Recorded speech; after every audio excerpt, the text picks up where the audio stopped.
కార్మిక క్షేత్రమైన సిరిసిల్ల ధార్మిక క్షేత్రమైన వేములవాడలను అభివృద్ధి చేయడమే లక్ష్యమన్నారు ప్రభుత్వ విప్ ఆది శ్రీనివాస్.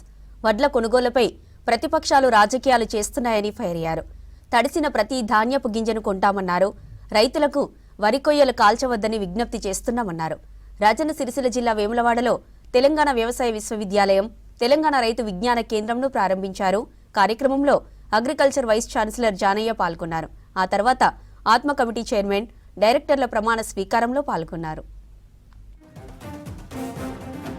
అందరినీ కూడా చైతన్యపరచడానికి రైతులకు ఎప్పటికప్పుడు ఆధునిక పద్ధతుల్లో వ్యవసాయం చేసేటువంటి మెలుపలు, ఆయా జిల్లాలు ఉన్నటువంటి భూసారం ప్రకారం భూసార పరీక్షలు జరిపి ఏ వంగడాలు ఉత్పత్తి చేస్తే రైతుకు లబ్ధి చేకూరుతుంది, అది వాణిజ్య పంటల, పత్య, పసుప లేదంటే వరి ధాన్యమా, ఏం చేస్తే బాగుంటుంది అనేటువంటి దానిపైన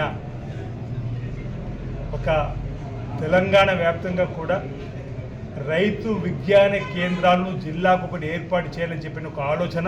ఈ ప్రాంతంలో సుమారు 40 ఎకరాల స్థలం కావాలని కోరినప్పుడు ప్రభుత్వ పక్షాన వెంటనే జిల్లా కలెక్టర్ గారి ద్వారా చొరవ చూపి ఇక్కడికి 4 కిలోమీటర్ దూరం ఉన్నటువంటి ప్రాంతంలో మరిపల్లి దగ్గర 40 ఎకరాల స్థలాన్ని కూడా ఈరోజు ఏదైతే రైతు విజ్ఞాన కేంద్రానికి అప్పచెప్పడం జరిగింది.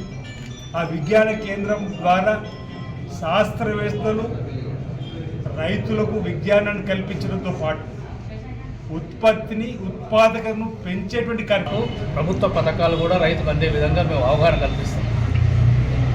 సో ఈ కేంద్రంలో ఒక 2 శాస్త్రవేత్తలు ఉంటారు, ఒక 2-3 సిబ్బంది ఉంటారు. వ్యవసాయ శాఖ వారి యొక్క కొలాబరేషన్తో ఇది రైతాంగానికి ఒక సేవా